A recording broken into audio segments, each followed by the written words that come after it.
Constitutionalism and the role of institutions के context में ये जो हमारा डिस्कोर्स और डिस्कशन है ये है कि reluctance to criminalise enforced disappearances and arbitrary detentions. ये अगवा और गुमशुदगी, जबरी अगवा और गुमशुदगी के तनाजुर में ये हमारा आज का सेशन है, जिसमें मैं गुजारिश करूँगा जनाब आज़म नज़ीर तारड़ साहब, federal minister of law and justice, कि वो तशरीफ़ लाएं और नशिस्त पे बराजमान हों। जनाब आज़म नज़ीर तारड़ साहब।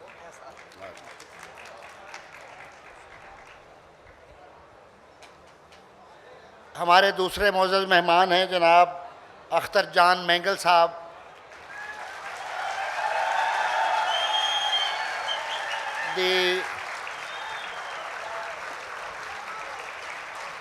Akhtar Jan Mengal, the 11th Chief Minister of Balochistan and Chairperson of Balochistan National Party, Mengal.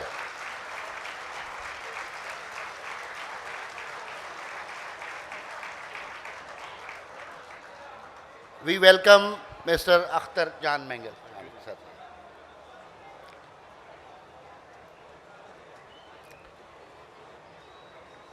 Ankhana Neela Paiji. Ankhana Neela Paiji, member of the United Nations Working Group on Enforced or Involuntary Disappearances. मैं request करूंगा कि kindly take your seat. Pashtun Tahaffuz movement के रहनुमा मंजूर पश्तीन को stage पर बुला लिया है।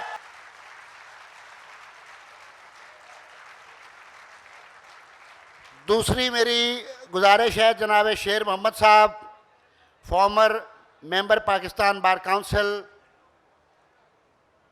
President Peshawar high court Mingora seat, और हमारे पुराने कॉमरेड साथी। इसके बाद मैं दावत देता हूं जनाब शब्बीर हुसैन गिज्ञानी साहब, senior lawyer of the Peshawar high court, कि वो स्टेज पर तशरीफ़ लाएँ। जनाब शब्बीर हुसैन गिज्ञानी साहब। आखिरी मेहमान समी Deen Baloch, human rights activist. Sami Deen Baloch, human rights activist and daughter of missing person Sami Deen Bloch.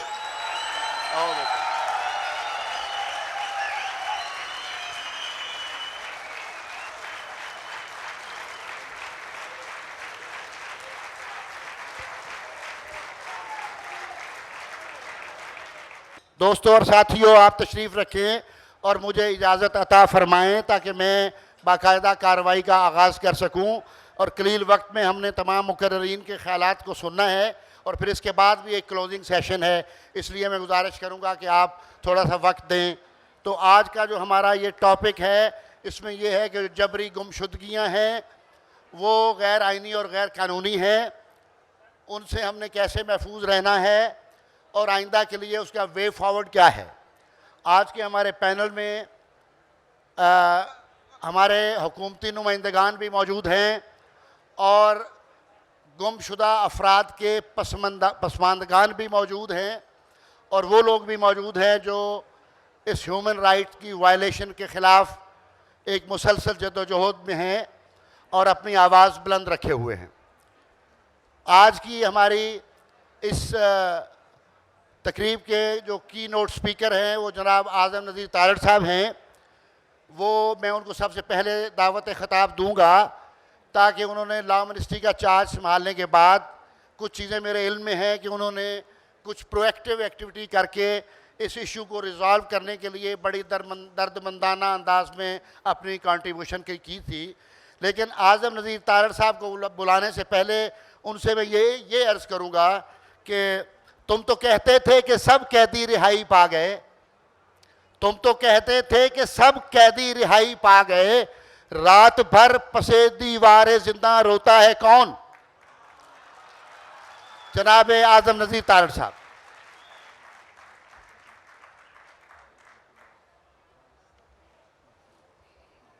अस्सलाम वालेकुम जी।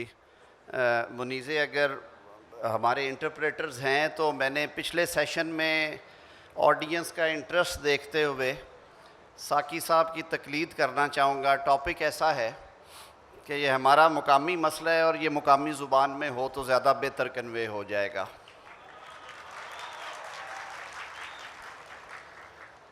स्टेज पे बैठे मेरे इंतहाई मोअज़्ज़ज़ मेहमानान गिरामी, द एक्सीलेंसीज़, डिग्नेटरीज़, मेरे वकला भाई बहनों और मेरे बड़े प्यारे तालिब इल्म बच्चों, जबरी गुमशुदगी या लापतगी जो है, ये एक ऐसा रास्ता हुआ मौजू है जो हमारे समाज के माथे पे एक कलंक की तरह अटका हुआ है और आज का नहीं है, ये दहाइयों पे मुहित है। और इसकी बुनियाद, इसके मुजरमात, इसकी वजूहात जब हम तलाश करने के लिए निकलते हैं तो मेरे जैसे बंदे को, जिसने आबद साकी साहब और मोहतरमा आसमा जहांगीर साहिबा के साथ ज़िंदगी गुजारी हो, हकूमत की नुमाइंदगी करते हुए भी ये मुश्किल का सामना करना पड़ता है कि मैं इस मौजू की मुनासबत से हकूमत के तर्जुमान के तौर पे बात करूं या वो बात करूं जो मेरे दिल के अंदर है। तो आज मैंने फ़ैसला किया कि कल मैंने एक बात की थी जब इनॉग्रल सेशन था और आबद साकी साहब और स्वरूप साहब ने कहा कि अब इनका रोल तब्दील हो गया है, अब ये मेज़बान नहीं है, अब ये मेहमान हैं। तो मैंने कल इस बात पे जवाब में कहा था कि मेरा बिल्कुल रोल तब्दील नहीं हुआ, मैं अभी भी मेज़बान हूँ और मैं आसमा जहांगीर फाउंडेशन का रुकन होने की हैसियत से मेज़बान ही रहूँगा। तो आज भी मैंने ये फ़ैसला किया कि हुकूमत की कारकर्दगी के हवाले से तो बताऊँगा, लेकिन मैं मुकदमा जो है आज का आपके सामने वो एक राइट्स एक्टिविस्ट के तौर पे रखूँगा और हम सब मिल के इसका हल तलाश करेंगे। सरदार अख्तर जान मैंगल साहब हमारे दरमियान मौजूद हैं, मंजूर पश्तीन साहब हैं, हमारी बेटी समी बलोच है, शेर मोहम्मद साहब के साथ हमने बड़ा लंबा अरसा काम किया कि ये बात ढकी छुपी नहीं है कि पाकिस्तान का आइन और पाकिस्तान के कवानीन शख्सी आज़ादी और बुनियादी इंसानी हकूक़ की गारंटी देते हैं। आइन का आर्टिकल 4 हो, आर्टिकल 9 हो, आर्टिकल 14 है, आर्टिकल 25 है कि आपने किसी के ख़िलाफ़ कोई काम कानून से बालातर हो के नहीं करना। Right to life is the most cherish right in the constitution. Liberty जो है वो किसी कीमत पे except in accordance with law जो है वो कर्टेल नहीं होगी। लेकिन क्या वजह है कि ये बातें सिर्फ़ किताबों में रह जाती हैं और जब हम ज़मीनी हक़ाइक़ की तरफ लौटते हैं तो हमें बलूचिस्तान से सैकड़ों हज़ारों आवाज़ें आती हैं, हमें खैबर पख्तूनख्वा से दरख्वास्तों के अंबार लग जाते हैं, हमें कराची के शहरियों की तरफ से शिकवे और शिकायतें मिलती हैं और हमें जनूबी पंजाब और इवन पंजाब सेंट्रल से भी बहुत जगहों से शिकायत आती हैं कि साल हा साल से, महीनों से हमारे प्यारे हमसे बिछड़ गए, उनकी कोई ख़बर नहीं है, उनका अता पता नहीं है और हुकूमत जिसकी ये ज़िम्मेदारी है कि वो अपने शहरियों के तहफ़्फ़ुज़ के लिए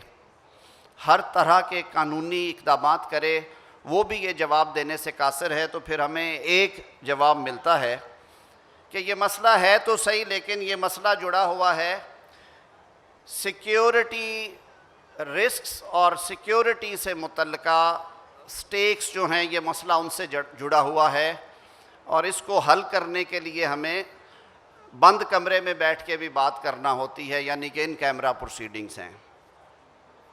ये मसला पार्लिमान के ऐवानों में भी गया और मैं ये बात बड़ी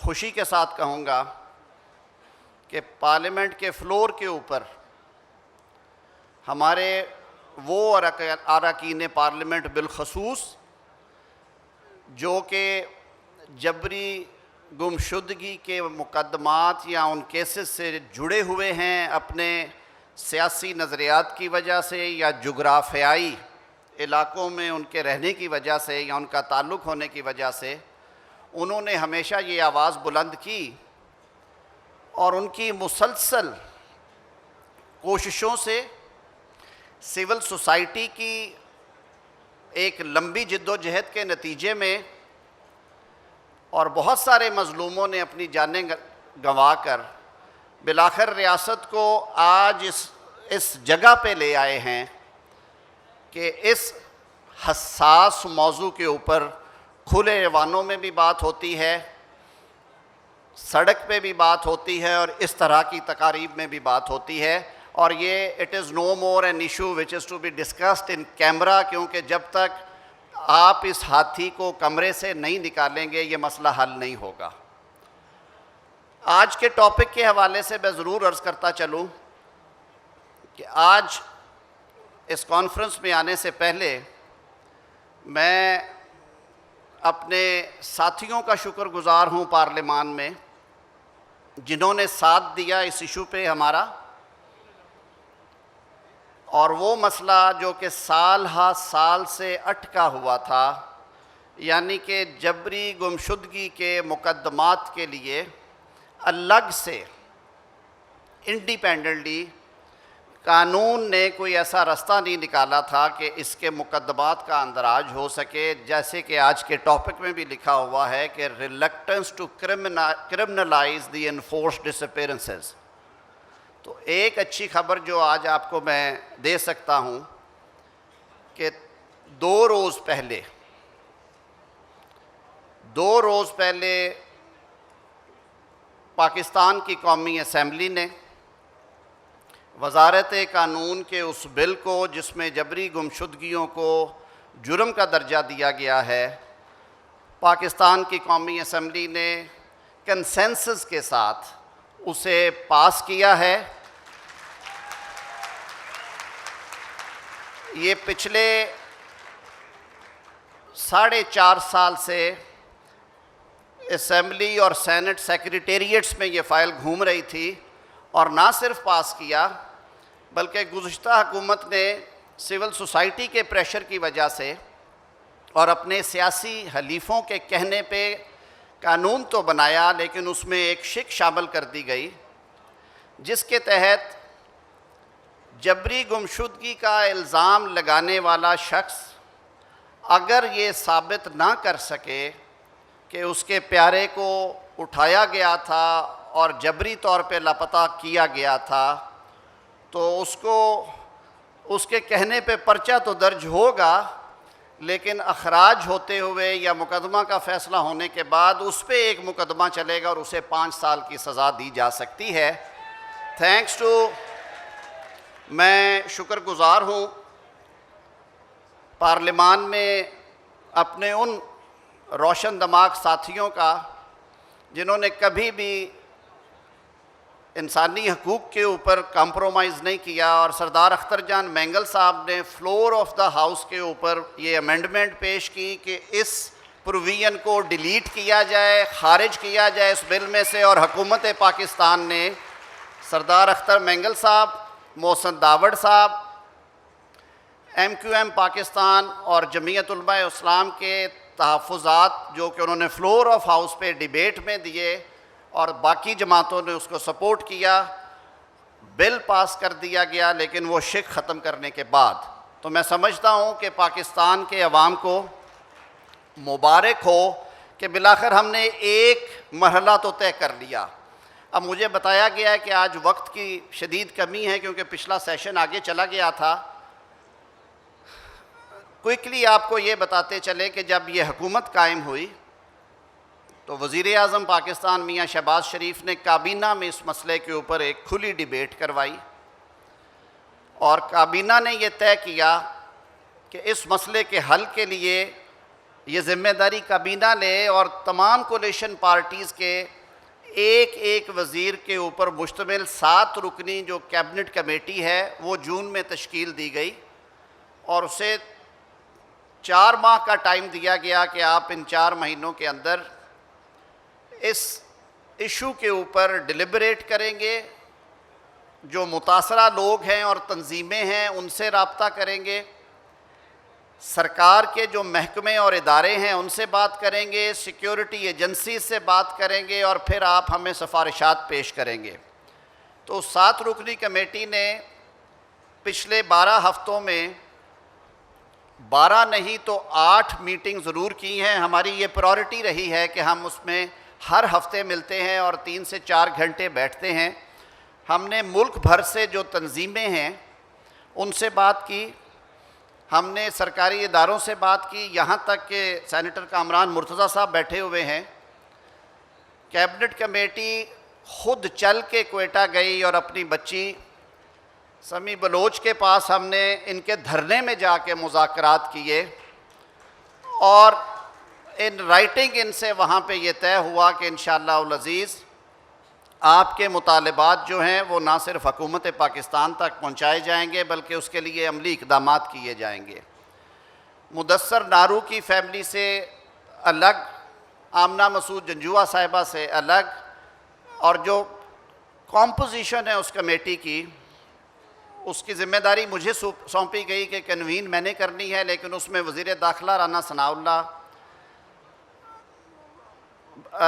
अख्तर जान मैंगल साहब के नुमाइंदे आगा हसन जान साहब हैं हमारे पास कमेटी में, MQM की तरफ से फैसल साहब जवारी साहब हैं, पीपल्स पार्टी की नुमाइंदगी शाजिया मरी साहिबा करती हैं, JUIF की तरफ से असद महमूद साहब हैं, बलूचिस्तान अवामी पार्टी की तरफ से इसरार तरीन साहब हैं उस कमेटी में, नेशनल अवामी पार्टी में स्पेशल इन्वाइटी के तौर पे हमने हैदर होती साहब को उसमें दावत दे रखी है।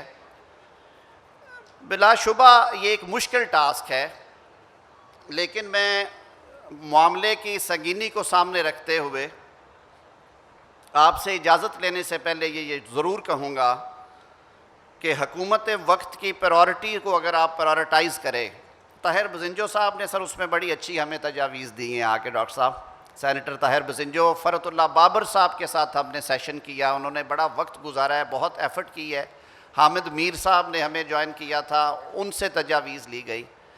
तो हमने ये जो अपनी सिफारिशात है अब उनको तरतीब देने का मरहला शुरू कर दिया है। मुझे उम्मीद है कि हम नवंबर के वस्त तक इंशाअल्लाह उल अज़ीज़ काबीना में अपनी तजावीज़ ले जाएंगे और उसके साथ ही जो ये बिल मंजूर किया है सेनेट ऑफ पाकिस्तान ने और कौमी असम्बली ने, वो एक दफ़ा जॉइंट सिटिंग में जाना है। जो एक तरमीम परसों हमने की है उसको रेक्टिफाई करने के लिए, वो भी आइंदा हफ्ते में इंशाअल्लाह उल अज़ीज़ हो जाएगा। तो मैं गुफ्तगू को समेटते हुए अपने दीगर मुकर्रीन को वक्त देना चाहूँगा इस अज़म और इस वादे के साथ कि इस मामले की संगीनी और बारीकी के बावजूद हुकूमत वक्त का ये पुख्ता इरादा और रिज़ॉल्व है कि हमने इस मसले के हल के लिए कानूनी और अमली इक़दामात करने हैं, और मैं ये यकीन रखता हूँ कि आने वाले हफ्तों और महीनों में आपको इंशाअल्लाह उल अज़ीज़ फ़र्क ज़रूर नज़र आएगा। बहुत शुक्रिया। Thank you very much Tahir साहब, आपने नए कानून साजी के बारे में भी बताया और अपने अज़्म और वादे का भी इजहार किया है। हम आपका इंतज़ार करेंगे और उसमें अगर कमी बेशी हुई तो आपको इसी हाल में बुला के आपकी अकाउंटेबिलिटी करेंगे।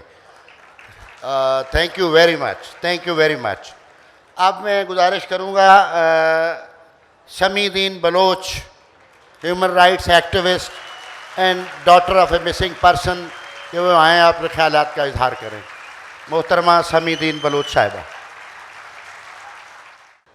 सबसे पहले मैं आसमा जहांगीर फाउंडेशन का तहे दिल से शुक्रिया अदा करना चाहूँगी कि हमारी ज़िंदगी के बेशतर दिन प्रेस क्लबों के सामने, अदालतों में गुजर गए, लेकिन हमारा मसला पंजाब की सड़कों पर, लाहौर के होटलों में, इस्लामाबाद की गलियों में कभी आश्कार न हो सके। इसलिए मैं तहे दिल से शुक्रिया अदा करना चाहूँगी कि आज इस अवाम की अदालत में मुझे मौका दिया गया कि मैं उन बलूचिस्तान के तमाम गमज़दा माँओं, बहनों और बेटियों की नुमाइंदगी कर सकूं, जिनकी आवाज़ आज से पहले शायद ना पहुंचने के बराबर पहुंची है। आज जिस तरीके से आज़म नज़ीर तारड़ साहब ने सबसे पहले कहा कि जो जबरी गुमशुदगियों के हवाले से जो बिल पास हुई है, ये एक बहुत ही खुशाइंद बात है और हम लापता अफराद के लवाहिकीन इस इक़दाम को, इस कोशिशों को बहुत ज़्यादा अप्रिशिएट करते हैं। लेकिन इसमें मैं उन तमाम सियासी पार्टियों का, तमाम वकला, तमाम human rights activist, social activist, तमाम स्टूडेंट्स जिसने भी इस मसले के ख़िलाफ़ आवाज़ उठाया है, उन तमाम की एफ़र्ट्स के साथ साथ मैं उन तमाम लापता अफराद के लवाहिकीन, उन माँओं और बहनों को ख़राज अक़ीदत पेश करती हूँ कि उनकी जद्दोजहद के बदौलत आज ये बिल वापस बाजियाब हो गया।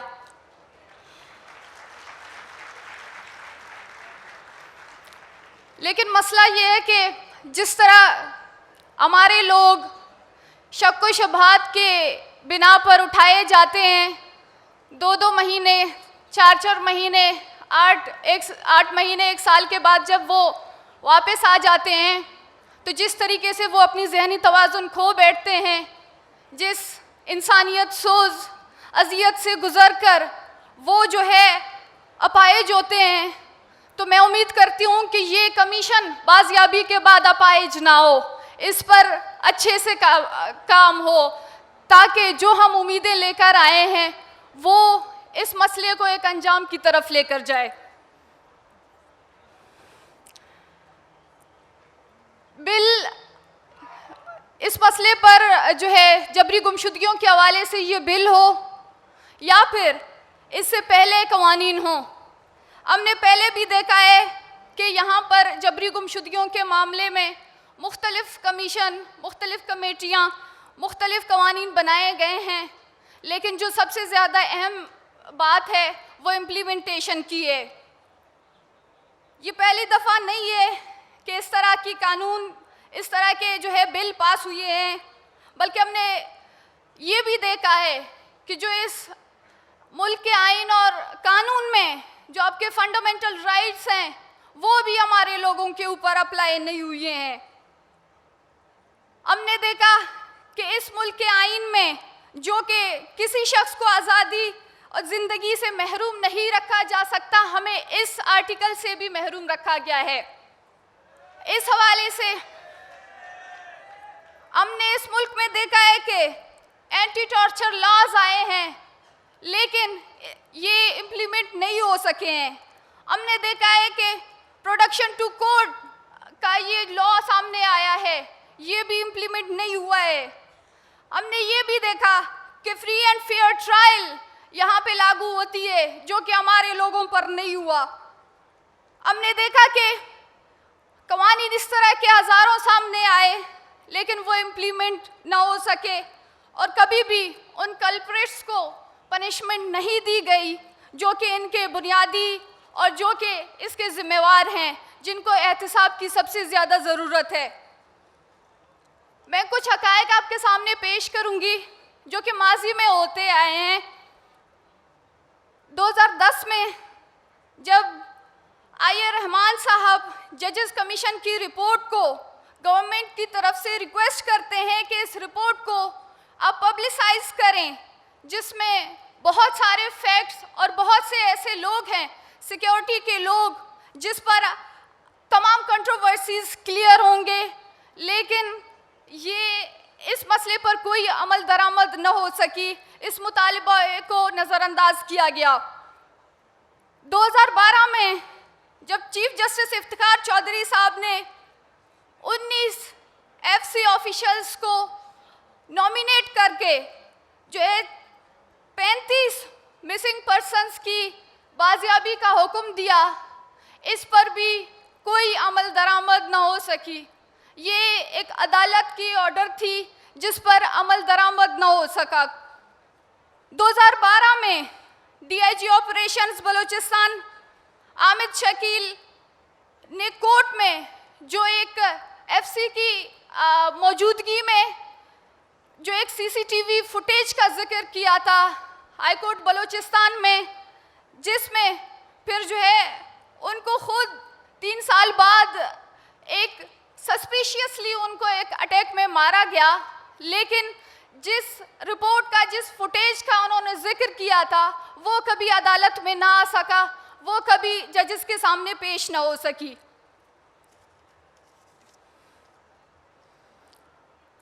2010 में हमने देखा कि सुप्रीम कोर्ट के अहकामात, जिसमें चीफ जस्टिस इफ्तिखार चौधरी साहब ने उन मिसिंग पर्सन्स, उन जबरी तौर पर गुमशुदा अफराद के जो सरकारी मुलाजिम रहे हैं, जो जबरी तौर पर गुमशुदा हुए हैं, उनकी तनख्वाह को बहाल करने के लिए जो अहकामात दिए थे वो भी कभी उन पर कोई अमल दरामद सामने नहीं आई।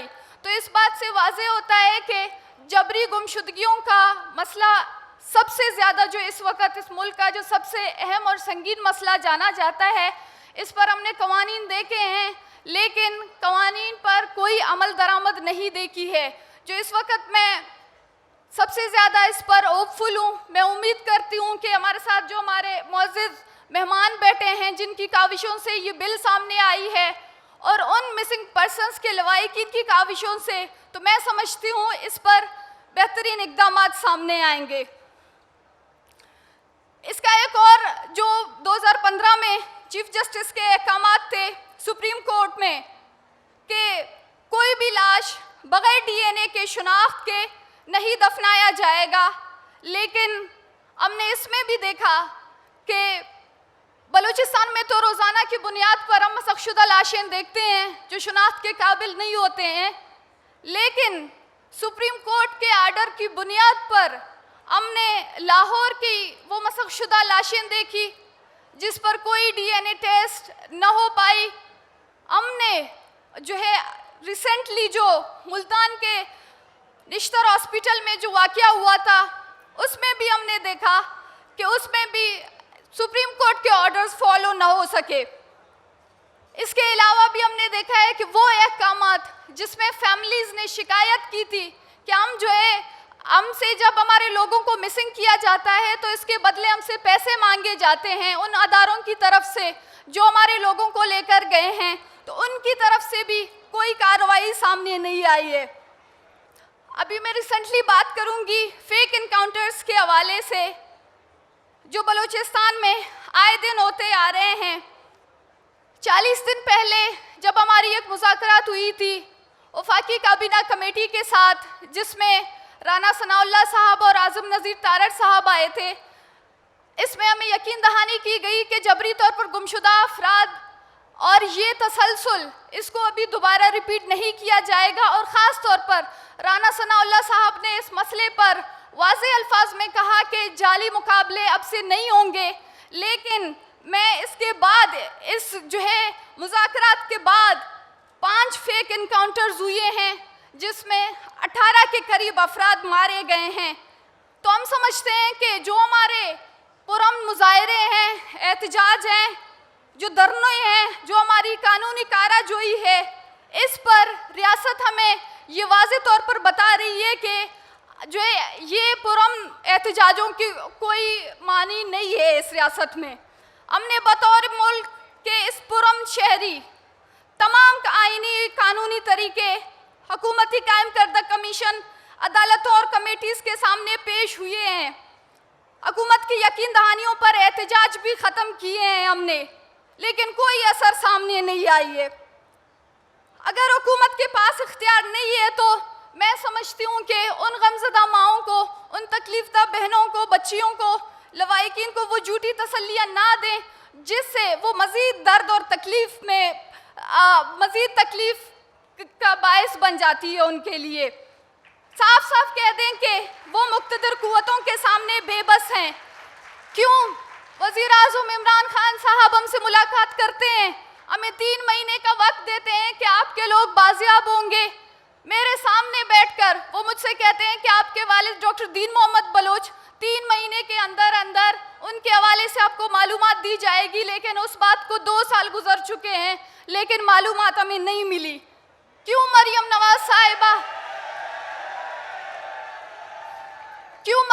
साहिबा जब अपोजिशन में होती हैं तो सड़कों पर बैठी माओं और बहनों को देखती हैं, उनके पास आती हैं, उनको तसल्लियां देती हैं कि ये रियासत और इस जबरी गुमशुदगियों के मसले को हल करना है, और जब हम देखते हैं कि वो ताकत की उस पर आते हैं और उसके बाद फिर वो इस मसले को भूल जाते हैं, इस पर कोई एक लफ्ज़ भी नहीं कह सकते। हमारी जो माएँ जिस तकलीफ़ से गुजर रही हैं उसका अंदाज़ा सिर्फ उन फैमिलीज़ को हो सकता है जो शायद इस तकलीफ़ से गुजर रही हैं। हमारा पूरा जो एक हमारी नस्लों में हमारी माओं और बहनें बेशतर उन घरों से जिसमें लापता अफराद हैं, उनमें से मेजॉरिटी लोग नफ्सियाती मरीज़ बन रहे हैं।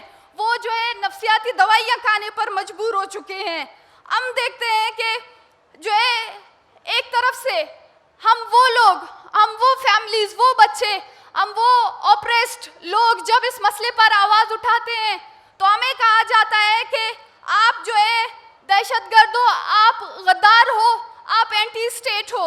लेकिन इसी मुल्क की, इसी सरजमीन के दूसरे कोने में जब हम देखते हैं कि इसी मुल्क की बेटियां जब इस जुल्म और जबर के खिलाफ आवाज़ उठाती हैं तो उन्हें नोबेल प्राइज़ अवार्ड मिल जाती है। ये दोगला पॉलिसी क्यों? आपके बच्चे जब ऑक्सफोर्ड यूनिवर्सिटी से सर्टिफिकेट ले रहे होते हैं, हमारे बच्चे 2500 किलोमीटर का सफ़र तय करके जब लाहौर और इस्लामाबाद पहुंचते हैं तो उनकी रेशल प्रोफाइलिंग होती है, उनके शलवार के बेसिस पर देखकर उनको वैश्य करार दी जाती है। ये क्यों? हमने हमेशा देखा कि इस रियासत ने बलूचिस्तान से सुई गैस और सेंधक से सोना तो निकाला, लेकिन हम बलोचों को हमेशा गली सड़ी लाशें दे दी। ये दोगला पॉलिसी क्यों?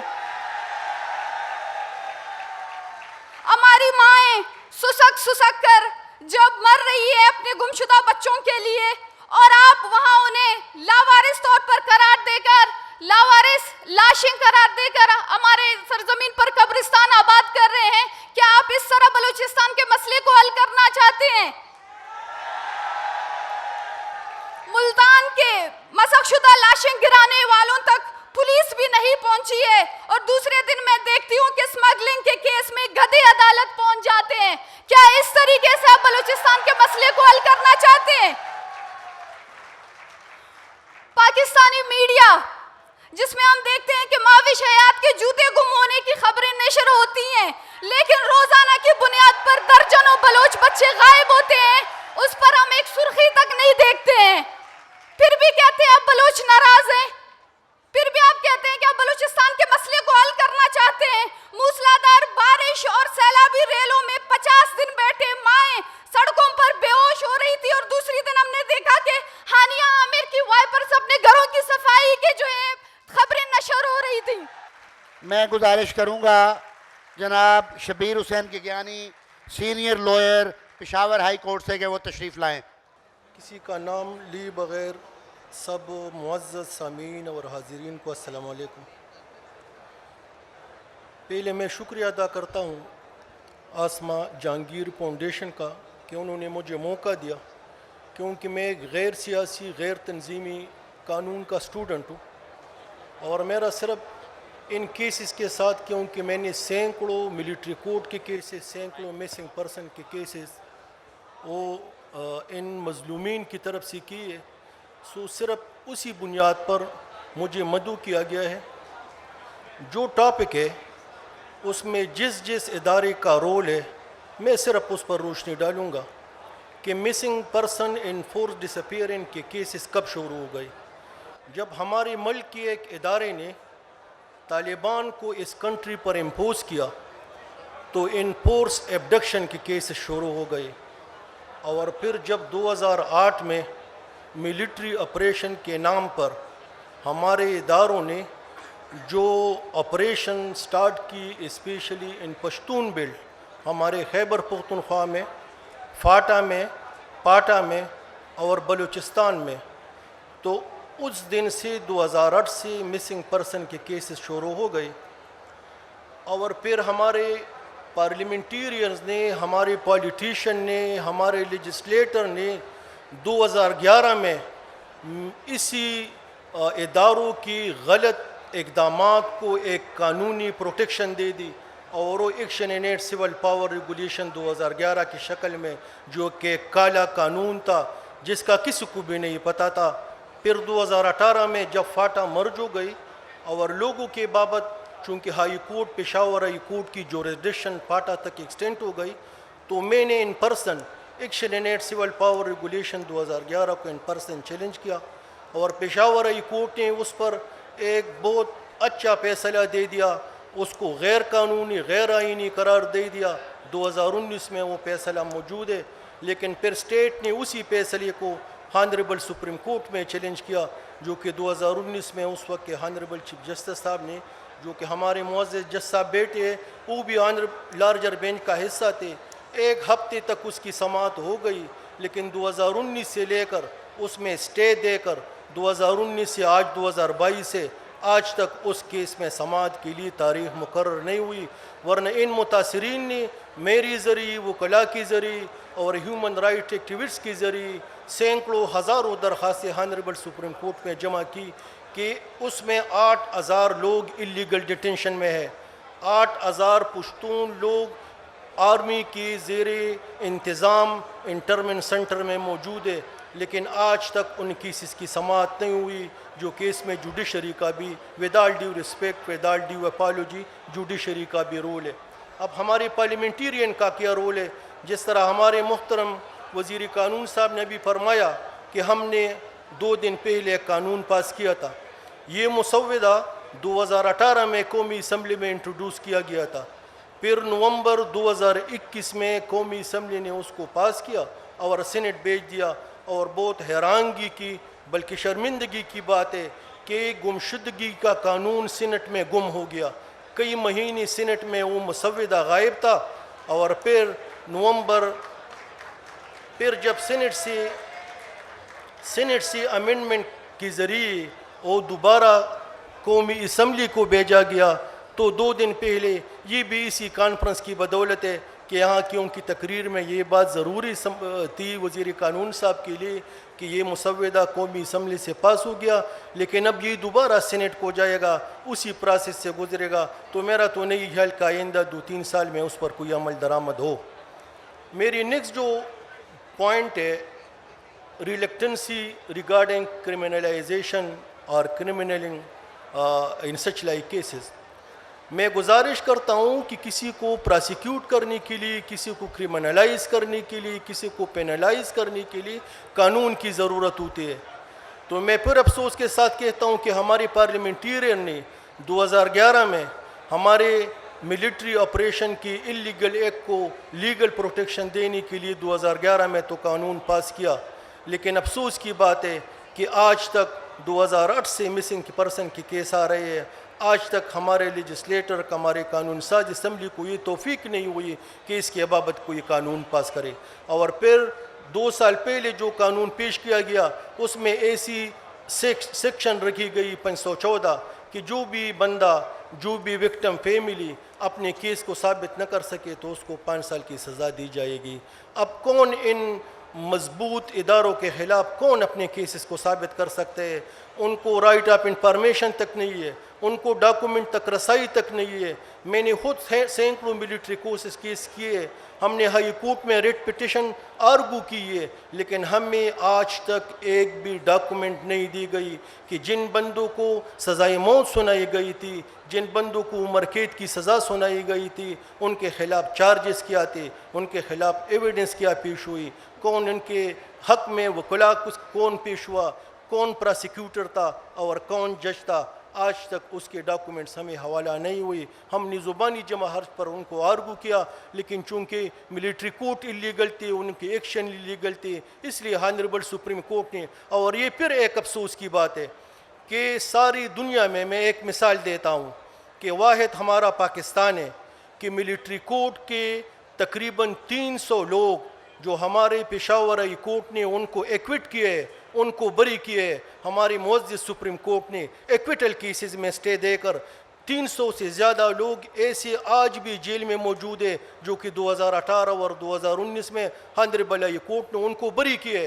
बरी शुदा लोग, एक कॉन्स्टिट्यूशनल कोर्ट ने, हाई कोर्ट ने 300 से ज़्यादा लोगों को एक्विट किए, उनको बरी किए, और हानरेबल सुप्रीम कोर्ट की स्टे आर्डर की बदौलत with all due respect, with all due apology, आज तक वो बरी शुदा लोग आज भी मर्दान जेल में, सेंट्रल जेल पेशावर में मौजूद है। तो रिलेक्टेंसी आवाम की क्या होगी जब हमारे कानूनदान, हमारे लेजिस्लेटर, हमारे पॉलिटिशियन, हमारे पार्लियामेंटेरियन, इवन इसमें हमारी जुडिशरी का भी रोल है, जब ये विक्टिमाइज लोग हम सपोर्ट नहीं करेंगे, हमारी लीगल फ्रेटर्निटी सपोर्ट नहीं करेंगी, हमारी पार्लियामेंटेरियन सपोर्ट नहीं करेंगे, उनको जुडिशरी की सपोर्ट नहीं होंगी, तो वो लोग कभी भी नहीं आ सकते। एक कमीशन बनाया गया, मिसिंग कमीशन, विद रिस्पेक्ट मैं उसको पपेट कमीशन कहूँगा। वो क्या करते हैं, जब लोग एप्लीकेशन दे देते हैं तो इन्हीं इदारों से जवाब मांगते हैं कि आप इसके हक़ में क्या कहते हो। यही इदारे 3 साल में उनको जवाब दे देते हैं, कभी कहते हैं कि हमारे पास है, कभी कहते हैं हमारे पास नहीं। अब ये किसकी ज़िम्मेदारी है? ये इसी कमीशन की ज़िम्मेदारी है कि उनको पेनलाइज करे, उनको प्रोसिक्यूट करे, उनको क्रिमिनलाइज करे। हमारे मिसिंग के पर्सन हाई कोर्ट में आते हैं 3 साल तक। मैं क्यों इसमें आया? मैं एक ही मिसाल देता हूँ कि एक औरत की तरफ से सिर्फ ये मैसेज इदारों को दिया गया था कि मेरा शौहर 10 साल से मिसिंग है, मुझे सिर्फ इतना बताया जाए कि मैं अपने आप को इस बंदी की बीवी समझूं या बीवा समझूं। सिर्फ इसी हद तक उन्होंने इदारे से एक सवाल किया था। इसी बुनियाद पर मैंने ये केसेस उठाए थे, ये बेड़ा उठाया था। लेकिन मैं जी ठीक है, बिल्कुल सर, मैं करता हूँ। तो हमारे किसी भी हुकूमत ने, मैं एक भी पार्टी का नाम नहीं लूँगा, किसी भी हुकूमत ने, किसी भी इदारे ने इस मिसिंग पर्सन के बाबत, इस विक्टिमाइज लोगों के बाबत, इन मुतासरीन के लिए कुछ भी नहीं किया। ये जो कुछ भी करते हैं वो अपनी इस्तिताअत के मुताबिक करते हैं, अपनी आप मदद के तहत करते हैं, या कुछ तंजीमें जिस तरह PTI में अख्तर मेंगल साहब है, वो उठ खड़े होते हैं उन लोगों के लिए। तो रिलेक्टेंसी की बात तो तब आएगी जब इनके लिए कोई कानून बनेगा, पार्लियामेंटेरियन और जुडिशरी इसके हक़ में आएगी। बहुत बहुत शुक्रिया, thank you so much. Thank you Shabbir Gigyani साहब। मैं गुजारिश करूँगा जनाब शेर मोहम्मद साहब, प्रेसिडेंट रहे पेशावर हाई कोर्ट के, मेंबर पाकिस्तान बार काउंसिल रहे और ह्यूमन राइट्स एक्टिविस्ट हैं, और आसमा बीबी के पुराने साथियों और जद्दोजहद के शामिल लोगों में हैं। काबिल एहतराम ऑर्गेनाइज़र और मुअज़्ज़ज़ मेहमानों, वक्त कम है और मुकाबला सख्त है, तो मैं आपका वक्त ज़्यादा नहीं लूँगा। मुख्तसर सी गुजारिश करूँगा कि आज ये इतने जोश और जज्बे के साथ और हिम्मत के साथ न सिर्फ पाकिस्तान के बल्कि दुनिया के मुख्तलिफ़ मुल्कों से जो हज़रात यहाँ पर तशरीफ़ लाए हैं, ये दुनिया को एक मैसेज देती है कि इंसान का वजूद जो है उसकी अहमियत इतनी नहीं होती, लेकिन उसका किरदार जो होता है वो हमेशा ज़िंदा रहता है। आसमा जहांगीर साहिबा, अल्लाह उसको मग़फ़िरत नसीब करे, उसका वजूद हमारे पास नहीं है, लेकिन उसका किरदार, उसकी जुर्रत, उसकी हिम्मत और उसकी इखलास जो है वो हर साल हज़ारों लोग यहाँ पर जमा करते हैं, और अपने मुल्क में जितनी भी बदउनवानियाँ हैं, जितनी गैर कानूनी हरकतें हैं, वो मतलब कि यहाँ पर उस पर बहस होती है और उसके लिए ज़रूरत होती है। मैं अर्ज़ करता हूँ कि ये मिसिंग पर्सन्स की जो बात है, ये 2011 से पहले बग़ैर क़ानून के ख़ासकर बलूचिस्तान में बहुत ज़्यादा ये वाक़यात होते थे, लेकिन हमारी सियासी हुकूमत ने 2011 में इसके लिए क़ानून बनाया। उस क़ानून को कहते हैं action in aid of civil power regulation. ये जो रेगुलेशन जो बनाए गए थे, ये एक उन इलाक़ों के लिए था जो कि वफाकी हुकूमत के कबायली इलाक़े थे, जिसको फीडरली एडमिनिस्ट्रेटेड ट्राइबल एरियाज़ कहते थे, और एक वो इलाक़ा था जो कि प्रोविंशियली एडमिनिस्ट्रेटेड ट्राइबल एरियाज़ कहते हैं, जिसमें हम भी मिलते हैं, मलाकन डिवीज़न वगैरह, उनके लिए भी ये कानून बने। ये कानून जब बने तो आसमा बीपी ने मुझे फ़ोन किया और मुझे कहा कि जो बंदे जेल में हैं इसी मसले के तहत, उनके फैमिली के साथ राबता करें ताकि हम उनके लिए पिटीशन फाइल कर लें। मैंने कबायली इलाके के मतलब के फेडरली एडमिनिस्ट्रेटेड एरिया के और प्रोविंशियल के दो बंदों के ख़ानदान से राबता किया और हमने 2 पिटीशन सुप्रीम कोर्ट में फ़ाइल की 2012 में। उसका नंबर भी मुझे याद है, कॉन्स्टिट्यूशनल पिटीशन नंबर 119 और कॉन्स्टिट्यूशनल पिटीशन नंबर 120 ऑफ 2012। वो पिटीशन जब हमने फ़ाइल किए तो 1-2 तारीख़ें उसमें लगी और हुआ ये कि जो बंदे जेल में थे उनको बुलाया गया और उनके ख़ानदान को बुलाया गया, उनकी मुलाकात करवाई गई और फिर हमारी गैर मौजूदगी में उन पिटीशंस को इस बुनियाद पे ख़ारिज किया गया कि ये लोग तो बस जेल में हैं और इसकी ज़रूरत नहीं है। हमने दोबारा दरख्वास्त दी कि काबिल एहतराम जज साहिबान, हमने तो इसकी गैर-आईनी हैसियत को चैलेंज किया है, हमने ये दरख्वास्त कभी नहीं की कि इन लोगों को यहाँ पर बुलाया जाए, लेकिन उन्होंने जो अब देखा तो उसको दोबारा तो रिस्टोर कर दिया, लेकिन आज तक यानी पूरे 10 साल हो गए लेकिन उनको हाथ नहीं लगाया।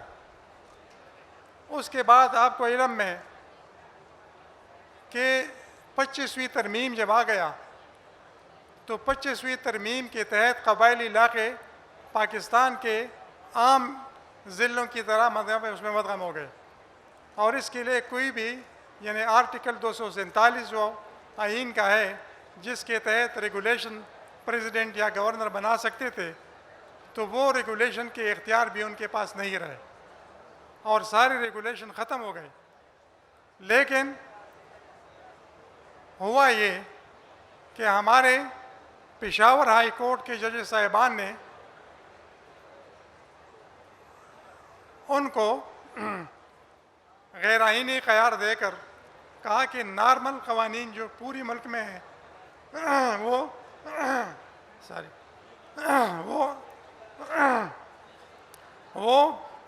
इसी इलाक़ों में लागू होंगे। हुआ ये कि पेशावर हाई कोर्ट के फ़ैसले को सुप्रीम कोर्ट ने सस्पेंड कर दिया।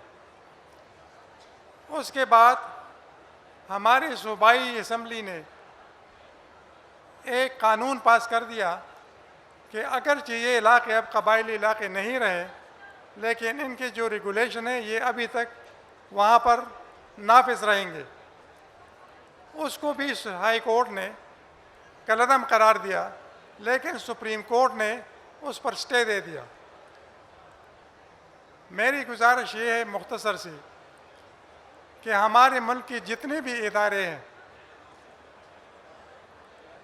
उनके अक्सर औकात पर जलते हैं, वो अपनी ज़िम्मेदारियाँ आइन और क़ानून के तहत निभाते नहीं है। यहाँ पर जितने ताकतवर इदारे होते हैं तो वो अपने ज़ोर, अपने क़ुव्वत और अपने जबर के ज़रिए बहुत से मुअज़्ज़ज़ इदारों को मुतासर करते हैं और उनसे अपनी मर्ज़ी के मुताबिक फ़ैसले करवाते हैं, जिसके नतीजे में माशरे में एक बिगाड़ पैदा होता है। बातें तो बहुत सारी हैं, मैं करना चाहता हूं, लेकिन साकी साहब मेरे पीछे बैठे हैं, तो मेरी गुजारिश ये है कि अभी ये 2 रेगुलेशंस की जो मैंने बात की, ये रेगुलेशन हमारी सियासी हुकूमत ने नाफिज किए थे, ये किसी फ़ौजी ने नाफिज नहीं किए थे। इसी तरह जितनी भी सियासी हुकूमतें होती हैं, तो जब वो इक़्तिदार में होती हैं तो उनकी अपनी पॉलिसी होती है, लेकिन जब इक़्तिदार से निकल जाते हैं तो पॉलिसियाँ बदलता है। मैं बातें बहुत सारी हैं, लेकिन मैं माज़रत से इजाज़त चाहता हूँ क्योंकि वक्त कम है और मुकाबला सख्त है। मेरी इजाज़त है, चाहता हूँ। खुदा हाफ़िज़। आज मैं तो बड़ी मुश्किल में हूँ, सच्ची बात है। सारे दोस्त नाराज़ हैं मुझसे और मैं हाथ जोड़ के, हाथ बांध के माफ़ियाँ मांग रहा हूँ। अब मैं गुजारिश करूँगा हमारी बैरून मुल्क से तशरीफ़ लाई हुई Angkhana Neelapaijit ji, member of the United Nations working group on enforced or involuntary disappearances. Dear Excellencies, distinguished guests, colleagues and friends, Assalamu alaikum wa rahmatullahi wa barakatuh. On behalf of the United Nations Working Group on Enforcers or Involuntary Disappearances, I would like to thank the Asma Janhaki Foundation, the Pakistan Bar Council, the Supreme Court Bar Association of Pakistan, as well as AGHS Legal Aid Cell for invitation the working group to this conference. I'm truly honored to be here today. The working group has been attentively following the development in Pakistan for many years through its humanitarian mandate. The working group has considered and transmitted hundreds of individual cases to the government, serving as a channel of communication between the families and the state authorities, with the aim of determining the fate and whereabouts of those who have been forcibly disappeared.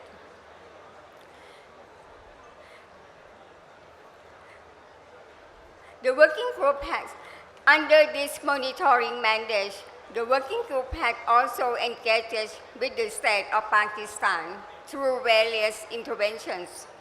I would particularly like to refer to the country visit conducted to Pakistan by the working group in September 2012, as well as follow up a report on that visit published by the working group. Among the main findings and recommendations issued by the working group back then, I would like to highlight a few which may still be relevant today. The working group reminded gravely concerned about the reported widespread practice of enforced disappearances in Pakistan and the very high number of cases received, especially in relation to Sindh. The working group referred to a climate of impunity and authorities not being sufficiently dedicated to investigating cases of enforced disappearance and hold the perpetrators accountable. The working group also expressed concern at the report information relating to persons being detained in unofficial detention centers with no contact to their families and lawyers. The working group stressed that in accordance with Article 10 of the Declaration 1992, any person deprived of liberty shall be held in an officially recognized place of detention and brought promptly before judicial authorities. The working group remained concerned about reported cases of stress, reprisal, and harassment against families of disappeared persons and human rights defenders, including lawyers who work on issues related to enforced disappearance. The working group stressed that relevant authorities in Pakistan should intensify their action to prevent and address all cases of harassment and take proactive measures to guarantee the safety of the families, members of the disappeared and human rights defenders. The working group also referred to the insufficient procedural safeguards in the constitutional, legal, regulation frameworks, urging Pakistan to make necessary amendments to provision in the legislation related to preventive detention and arrest without warrant. While acknowledging the serious security challenges faced by Pakistan, the working group emphasized the human rights and fundamental freedom should always be replaced while talking.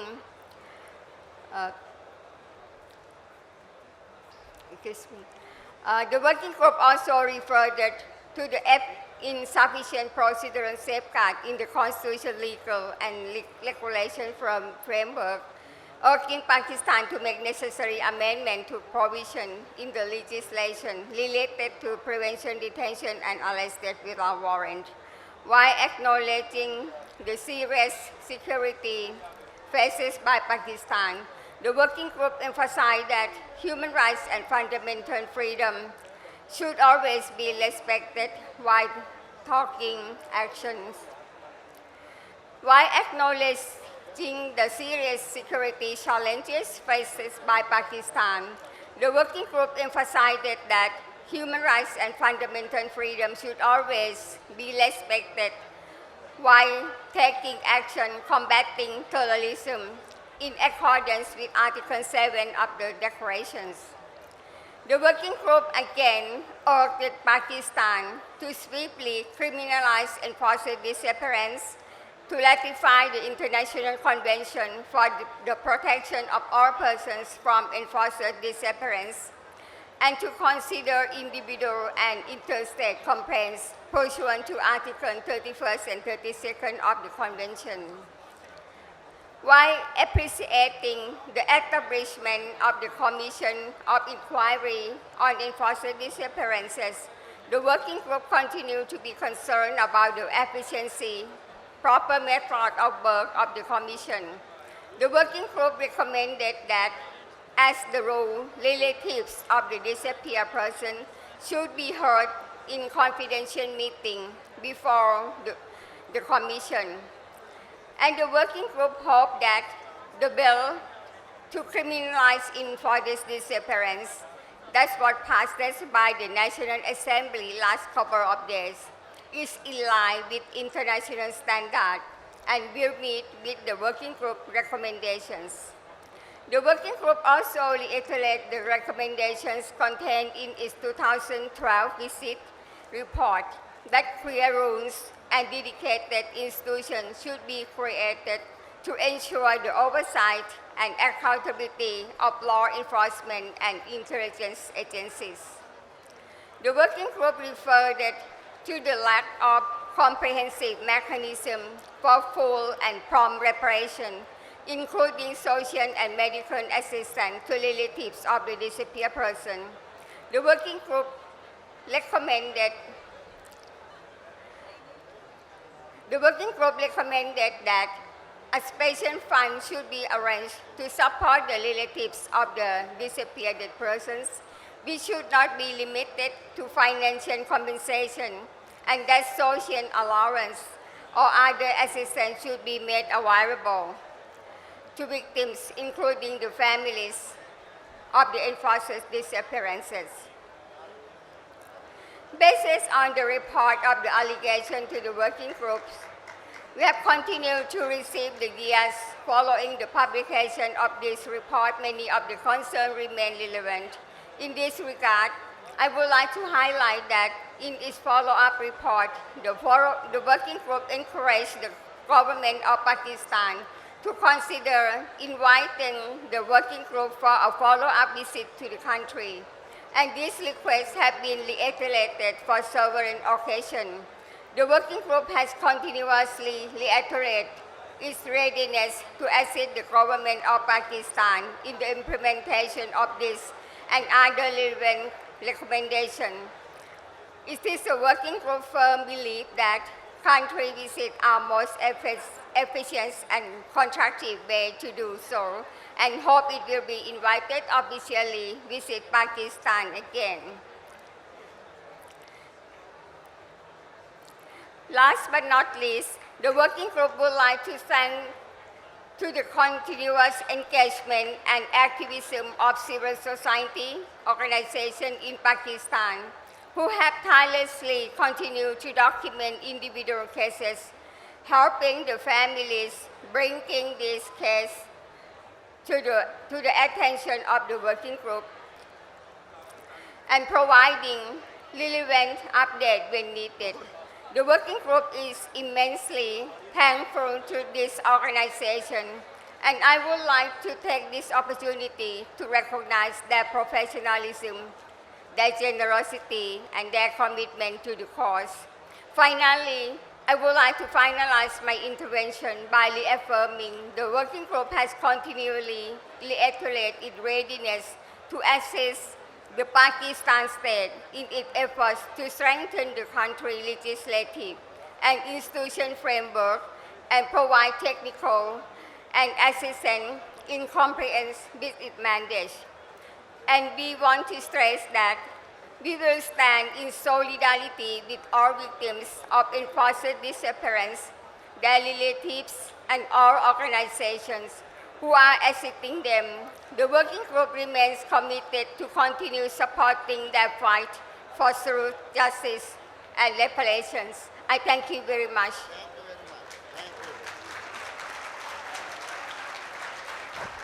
Thank you very much. I request Manzoor Pashtun to be on the stage and start. सबको सलाम। आज crisis of constitutionalism in south Asia इस topic से यहाँ पर आसमा Jahangir conference है। सबसे पहले आसमा जहांगीर फाउंडेशन को सलाम के महकूम और मज़लूम तबकों को यहाँ खुलकर इजाज़त होती है कि वो बात कर सके, और शायद ये आसमा जहांगीर की स्पिरिट है कि वो इस चीज़ को। मेरा टॉपिक तो यहाँ पर इन्फोर्स डिसअपीयरेंस के साथ है, मगर थोड़ा इस पर बात करते हैं। 2001 में वार ऑन टेरर के नाम से जब दुनिया में एक नया टर्मिनोलॉजी आया, तो इस वार ऑन टेरर को फॉलो करने के लिए दुनिया का पता नहीं, मगर हमारे इलाके में स्टेट ऑफ एक्सेप्शन कायम कर दिया गया। स्टेट ऑफ एक्सेप्शन में भी यहां पर किसी ने एग्रेगो एगाम्बन, जो एक इटालियन राइटर है, उसका एक बुक है स्टेट ऑफ एक्सेप्शन, जो उन्होंने इटली मेसोलिनी पीरियड में और नाजीज के दौर में जर्मन में जो स्टेट ऑफ एक्सेप्शन था वो बयान किया गया है। उसी तरह एक स्टेट ऑफ एक्सेप्शन पैदा किया गया। स्टेट ऑफ एक्सेप्शन की मानी यानी जो नॉर्मल रूल है वो चेंज कर दी गई। इवन यहां फौजियों के वर्दिया भी चेंज हो गए उसके साथ, और एक नैरेटिव पैदा की गई कि यहां पर कौमी सलामती को खतरा है, और फिर इस नाम पे कारोबार शुरू हो गया।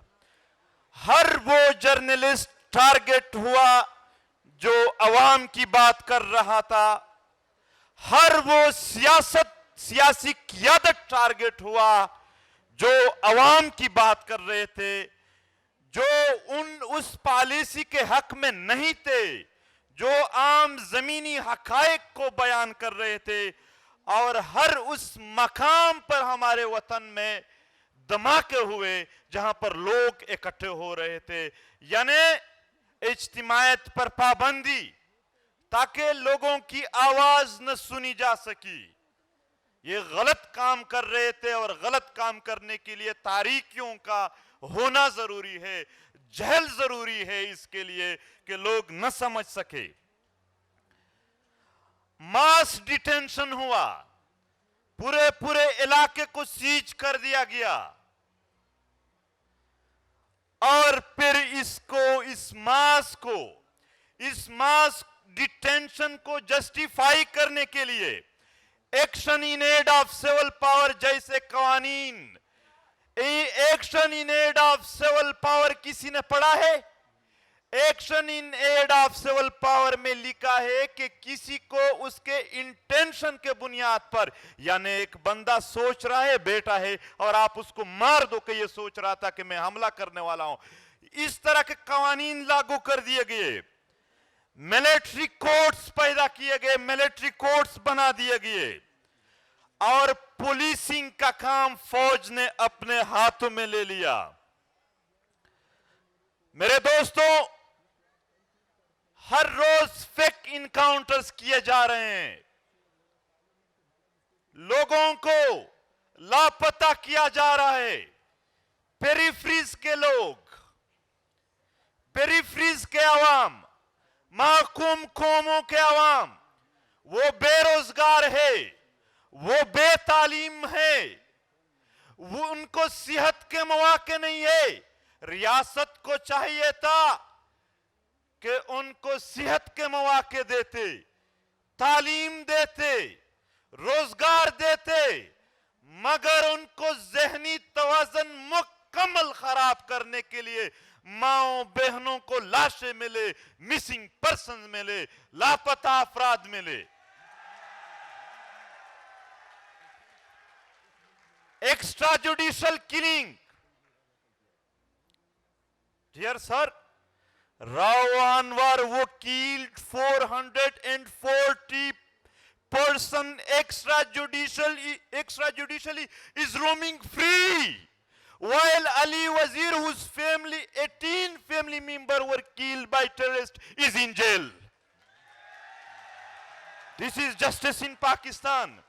और रियासती जबर को, इस पॉइंट को नोट करें, रियासती जबर को कवर करने के लिए ऐसे ग्रुप्स बना दिए गए कि उनके जुल्म के बाद किसी मजलूम के जहन में इंसाफ और अदालत की कोई तवक्को न रहे। यानी तालिबान, यानी बलूचिस्तान में डेथ स्क्वाड्स, वो ऐसे तरीके बना दिए गए कि आम आवाम के जहन में ये कोई आफत समझे और वो अदालत और इनकी तरफ कोई रुजू भी न कर सके। इस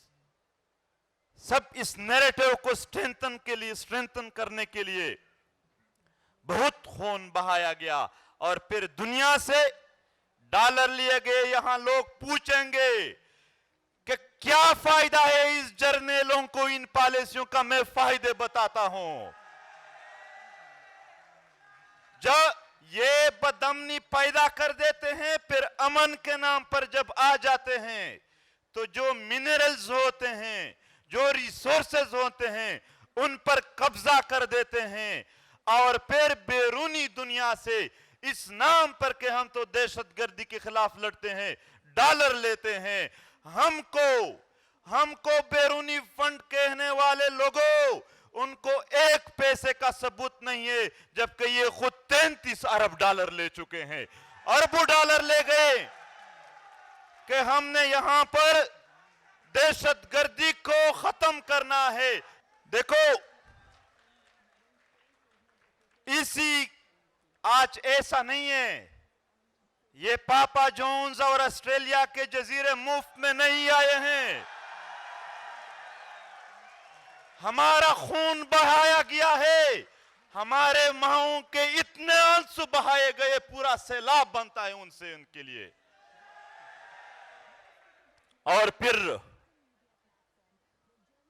यहां पर कहा जाता है हमें मुख्तलिफ बहाने और मुख्तलिफ उम्मीदें दिए जाते हैं। कहता है निजाम फरसुदा निजाम, कोई निजाम नहीं है, यहां सिर्फ वीगो डाले हैं। इस निजाम में अदालतों का नहीं माना जा रहा है, वीगो डालों के जरिए ये चला रहे हैं निजाम को। मोहतरम, गुंडागर्दी शुरू है। अगर आपने यहां कोई बात की तो ये नहीं कहेंगे कि कानून, ये नहीं कहेंगे कि आईन, ये नहीं कहेंगे कि अदालत हरकत में आ जाएगी, वीगो डाले हरकत में आ जाएंगे, ये बात कहेंगे आपको। और अब एक बार फिर पश्तून बेल्ट में मुसल्लह तंजीमों को लाया गया है। मुज़ाकरात के नाम पर दोबारा उनको वहां फाल कर दिया गया। 20 साल ऑपरेशन हुए, 20 साल लोगों का खून बहाया गया इस मकसद के लिए। देखो 20 साल में क्या क्या नहीं हुए। एपीएस के बच्चों का खून बहाया गया, क्वेटा के वकला का खून बहाया गया, और इस वतन के हर घर का और हर तबका फिक्र के लोगों का खून बहाया गया। आखिर में कहा गया कि अब हम दोबारा ला रहे हैं। तो फिर ये 20 साल का ड्रामा किस लिए किया था? दोबारा लाए गए, सवात में, बुनेर में, बाजावड़ से लेकर वजीरिस्तान तक पूरे कबायली पट्टी में दोबारा हालात खराब कर दिए गए हैं। मगर इस बार पश्तून अवाम अपने सरजमीन पर किसी भी दहशतगर्दी को नहीं मानते, ये न छोड़ेंगे। वहां हम उम्मीदें रखें तो किससे उम्मीदें रखें? पार्लियामेंट से। पार्लियामेंट जर्नलों के इजाजत के बगैर हमारे अमन के लिए एक मीटिंग भी नहीं कर सकती है। मीडिया से उम्मीदें बांधे, ये मीडिया जर्नलों के इजाजत के बगैर एक टिकर नहीं चला सकते हैं।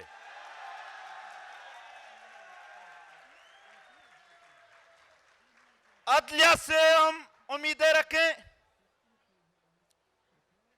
500 लाशें नश्तर अस्पताल के ऊपर पड़े हैं, उस पर सुमोटो एक्शन नहीं लिया गया। अली वजीर को जमानत देने के बावजूद भी उसके अदालत के फैसलों को किसी ने नहीं माना। क्या उम्मीदें रखेंगे?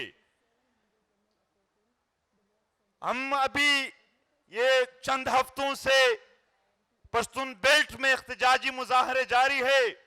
एक अजीब सी बात बताता हूं, ये वहां के एमपीएस या एमएनएस के दिल शिकने के लिए नहीं है कि उसके हौसले टूट जाए और ना आए, बल्कि एक हकीकत के तौर पर मैं पेश करता हूं। हम नारे लगा रहे थे अवाम के, हम अमन चाहते हैं। मरकजी और सूबाई हुकूमत के एमपीएस एमएनएस हमारे साथ खड़े थे, वो हमसे ज्यादा नारे लगा रहे थे कि हम भी अमन चाहते। भाई हम तो आप लोगों से अमन चाह रहे थे, आप किससे अमन चाह रहे हो? अब हल क्या है? हल क्या है? हल बताता हूं। अवाम ने मुजाहमत करना होगा। मुजाहमत के जरिए हम इन सारे इदारों को प्रेशराइज कर सकते हैं।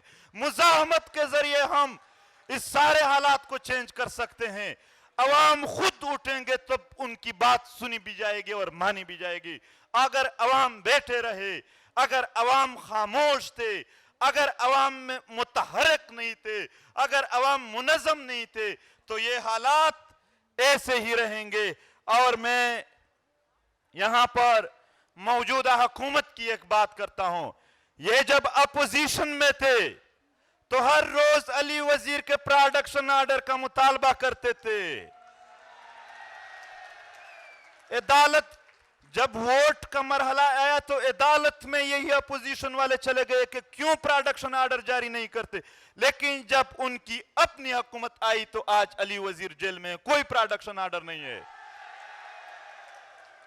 वजीर आजम को अली वजीर का वोट चाहिए था, मगर आज अली वजीर के लिए एक लफ्ज भी अदा नहीं किया इसने। हमें बताया जाता है कि अगर फलाने की हुकूमत आ गई तो आप लोगों के मसाइल हल हो जाएंगे, फिर आखिर में कहते थे इसको हटाते हैं, फलाने की हुकूमत आ जाएगी तो आपके मसाइल हल होंगे। सब आ गए, सब चले गए, हमारे मसाइल वही है, क्योंकि यहां हुकूमत नहीं, हुकूमत कंट्रोल में है, जमहूरियत नहीं, बादशाहत है। चीफ ऑफ आर्मी स्टाफ बादशाह बना हुआ है, सब कुछ अहकामात वो जारी करते हैं। ये अख्तर जान मेंगल बैठे हैं, ये हमारे मुअज़्ज़ज़ शुरका बैठे हैं। पाकिस्तान के आईन और अदालत हम सब मानते हैं, जर्नल नहीं मानते हैं इस आईन और अदालत को, इसलिए वो किसी भी मिसिंग पर्सन्स को अदालत में पेश नहीं करते हैं। क्या उसका पाकिस्तान के अदालतों पर यकीन नहीं है? मगर एक कारोबार बनाया हुआ है इनसे। आज बावजूद इसके कि सारे एफआईआर्स में अली वजीर की जमानत हो चुकी है, फिर भी वो सिंध में जेल में पड़ा है, और फिर भी मौजूदा हुकूमत के लोग हमें इंसानी हुकूक पर दर्स देंगे, तदरीस देंगे, लेक्चर देंगे। आए काफी सुनाया, आइंदा भी सुनेंगे, मगर उम्मीदें नहीं होंगे फिर हमारे। दोस्तों, यहां ही करीब रियाज खान यूनिवर्सिटी का एक स्टूडेंट है, वो जेल में पड़ा है और आज उसके लिए कोई बात नहीं है। मैं आसमा जहांगीर फाउंडेशन और जितने भी दोस्त हैं उनका शुक्रिया अदा करता हूं। शायद हमारी बातें बाज लोगों के लिए, बल्कि मैं स्पेशल कहूंगा फौजी जर्नलों के लिए तल्ख होंगे, मगर ये एक हकीकत है और हम हकीकी जिंदगी गुजारते हैं। हम बेमकसद, बेमानी और ऐसी मुनाफिक जिंदगी नहीं गुजार सकते हैं कि जुल्म जबर के सामने हम यानी घुटने टेकते। हम खड़े रहेंगे इस्लाम के लिए। शुक्रिया, बहुत बहुत शुक्रिया। वक्त भी ज्यादा लिया, मगर आसमा जहांगीर फाउंडेशन जिंदाबाद। Thank you very much. मंजूर पश्तीन स्पोक वेरी वेल। मैं गुजारिश करूंगा अख्तर जान मेंगल साहब से कि वो तशरीफ़ लाएं। अख्तर जान मेंगल, आप दोस्तों से इल्तिमास है कि ये हमारे मुअज़्ज़ज़ मेहमान आखिरी मुकर्रर हैं और उनको सुकून दिल के साथ समाअत फरमाएं। जनाब अख्तर जान मेंगल साहब। ख़वातीन व हज़रात, मौजू भी हमें जो दिया गया है इतना सेंसिटिव, हसास और ख़तरनाक भी है। यहाँ पर बड़े पाए के हमारे वकला साहब भी बैठे हुए हैं और हमारे मिनिस्टर लॉ भी बैठे हुए हैं। मंजूर पश्तून को शायद प्रोडक्शन ऑर्डर की ज़रूरत नहीं होगी, मुझे आप यकीन दयानी कराएं कि मेरे प्रोडक्शन ऑर्डर जारी कराएंगे आप। अली वजीर की तरह नहीं, जब वोट होगा फिर मुझे बुलाएंगे, जब वोट ना होगा ना मुझे बुलाएंगे। मुझे सिर्फ बुलाएं बोलने के लिए। मेरी दो बुरी आदतें हैं। एक, डॉक्टर के कहे हुए परहेज पर मैं परहेज नहीं करता, और जब स्टेज पर आता हूं तो अपनी तकरीर में एहतियात नहीं करता, जिसकी वजह से डॉक्टरों की नाफरमानी करते हुए अक्सर बीमार रहता हूं, और तकरीरों में परहेज ना करते हुए हमेशा सरकार की ब्लैक लिस्ट में रहता हूं।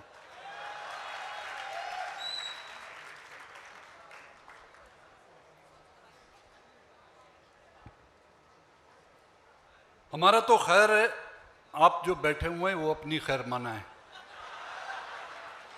क्योंकि इस मुल्क में बोलने वालों को नहीं, सुनने वालों को भी उठाया जाता है, देखने वालों को भी उठाया जाता है, चाहे वो इंसान हो या सीसीटीवी कैमरा हो, उसको भी नहीं बख्शा जाता।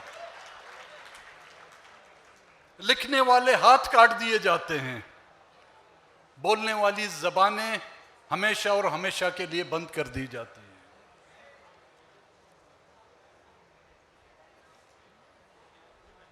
इस मौजू पर, और मैं तो काफ़ी असेंबलियों में बोल चुका हूँ, जलसों में, तकरीरों में बोल चुका हूँ, सुप्रीम कोर्ट के चीफ जस्टिस और जस्टिसों के सामने भी बोल चुका हूँ। यहाँ पर तो शायद हमारी वक्त मुकर्रर किया गया है, हमने घंटों इस पर बात की है, लेकिन असर कहीं पे हमने इसका नहीं देखा। एक सर दर्द के लिए खाई हुई पेनाडोल का जितना असर होता है, काश के हमारी बातों में, हमारे दर्द में, हमारे खून, टपके हुए खून में इतना असर होता कि उन पर कुछ असरअंदाज हो सकते। कल से अस्मा जहांगीर के फाउंडेशन की तरफ से मुख्तलिफ मौजूआत पर यहाँ पर डिस्कशन हुई हैं। उसमें आइन और कानून, पार्लियामेंट, जमहूरियत, मईशियत, अदलिया का किरदार, इदारों की जिम्मेदारी और उनकी मुदाखलत और अदम मुदाखलत, बुनियादी हुकूक और इंसानी हुकूक, सहाफ़ती आज़ादी, इन सब पर बहस हुई है। सवाल ये पैदा होता है कि जिन मौजूआत पर हमने बहस की वो किसके लिए? ये दर हकीकत उस खित्ते और उस इलाके में जहां पर इंसान बसे जाते हों, जहां पर इंसानियत पाई जाती हो। माजरत के साथ मेरी बातें अगर आपको तल्ख लगी तो मेरी नाअक्ली समझकर मुझे बख्श दें। क्या हमारे इस मुल्क में इंसानियत बाकी बची है? जमहूरियत को छोड़ें, रियासत को छोड़ दें, मुल्क और अदलिया को छोड़ दें, इदारों को आप छोड़ दें, जहां जिंदों के साथ साथ मुर्दों की असमत दरी होती है, उसको इलाके को आप कहेंगे कि यहां पर इंसानियत बसती है? जहां हवस की आग में ना औरतों को बख्शा जाता है ना बच्चों को बख्शा जाता है, जहां पर अपने बच्चों का पेट पालने के लिए मुर्दा जानवरों और यहां तक के इंसानों का गोश्त जो है खिलाया जाता है। निश्तर पार्क हॉस्पिटल की मिसाल हमारे और आपके सामने है। वो बलूचिस्तान की पहाड़ों की ऊंची चट्टानों पर बरामद होने वाली लाशें नहीं, ये वो शहर है मुल्तान जिसको सूफियों और औलियाओं का शहर कहा जाता है। उसके दरमियान में किसी अकूबत खाने में नहीं, किसी सेंट्रल जेल में नहीं, बल्कि एक हॉस्पिटल की छत पर उन लाशों का हाल देखा जाए। कोई कहते हैं 200 हैं, कोई कहते हैं 500 हैं, जितनी भी हों, वो लाशें इंसानों की तो हैं, और इंसानों के साथ साथ इस मुल्क के बाशिंदों की तो होगी भाई। क्या उस पर किसी हुकूमत ने, चाहे वो सूबाई हो, चाहे मरकजी हो, चाहे अदलिया ने, हम तो देखते आ रहे हैं कि मामूली से मामले पर जो है सो मोटो एक्शन लिया जाता था। किसी किसी ड्राइवर के हाथों जो है कोई पुलिस वाला एक्सीडेंट में मारा जाता है तो उस पर सो मोटो एक्शन लिया जाता था। 500 इंसानों की लाशें गल सड़ गई वहां पर, लेकिन किसी को पता तक नहीं आया मैंने, अच्छा भाई जो हो गया तो हो गया, क्या ये रियासत की जिम्मेदारी नहीं बनती कि मालूम करें कि वो इंसान किसकी औलाद थी? क्या ये रियासत की जिम्मेदारियां नहीं बनती कि वो ढूंढे उनको, उनके लवाकिन को ढूंढे? मुमकिन है मिसिंग पर्सन्स से हों, मुमकिन है किसी ने अपनी दुश्मनी में उनको वहां पर जाके फेंका हो। मैंने चंद दिन पहले एक सोशल मीडिया पे एक वीडियो देखी, एक जानवर जिसका मैं नाम नहीं लेना चाहूंगा, उसका छोटा बच्चा जब सड़क पे गाड़ी के एक्सीडेंट से मर जाता है तो वही उसकी माँ उसको उठा के अपने मुंह से एक जगह पर जाके गड्ढा खोदकर उसको दफनाती है। हम तो उस जानवरों से भी गए गुजरे हैं। हमें ये इखलाकियत और ये इंसानियत तक नहीं बची। डीएनए टेस्ट कराते इनके, मालूम हो जाता था कि इसका वारिस कौन है। मुझे कई अरसे पहले जर्मनी जाने का इत्तेफाक हुआ, जहाँ पर इनके जो कैंप्स थे उस ज़माने के नाजियों के कैंप, फैमिली के साथ गया था इलाज के लिए, तो उनको विज़िट करने का मौका मिला। तो ज़ाहिर है उस हालात और उनको वो देखते हुए हर किसी के जो है रोंगटे खड़े हो जाते थे। तो फैमिली के मेंबर ने मुझसे पूछा कि आप परेशान नहीं हो रहे ये देखते हुए? नहीं। कहते क्यों? ये इनका तो माजी है भाई, हमारा माजी भी यही है, हमारा हाल भी यही है और हमारा मुस्तकबिल भी यही है। इसलिए मुझे हैरानगी नहीं हो रही कि ऐसी भी स्टेट और रियासतें जो है ऐसे जुल्म और ज्यादतियां करती हैं, क्योंकि हम पर तो बीत गई है, उन पर तो बीत गई है, हम तो बीत रही और ऐसे हालात रहे तो बीतती रहेगी। आप हजरात ने सुना होगा एक बलूचिस्तान में एक इलाका है जिसको कहते हैं तूतक, खुजार का मेरी कॉन्स्टिट्यूंसी है। 2014 में वहां पर इज्तिमाई कब्रें दरियाफ्त की गई, जिसमें सैकड़ों की तादाद में जो है लाशें थी। सिर्फ 2 को आइडेंटिफाई किया गया कि उनके जेब में आईडी कार्ड थे। जब आईडी कार्ड मैच किए गए तो वो 2 नौजवान आवारान से कई साल पहले उठाए गए थे। बाकी जो थे उनका कोई हाल अहवाल नहीं। एक इज्तिमाई कब्र से निकालकर उनको जो है नामालूम कब्रिस्तान में दफना दिया गया। हमारे एक जानने वाले थे, वो भी रिहायश पजीर थे उस तूतक में, हाजी अब्दुल्ला नाम के हमारी पार्टी के थे। वो खुद दुबई में ट्रक चलाते थे, एक बेटा उनके साथ वहाँ पर होता था, 2 बेटे यहाँ पे थे। उसके दोनों बेटे उठा लिए गए। उसकी उन बच्चों की वालिदा ज़हनी मरीज बन गई आज दिन तक।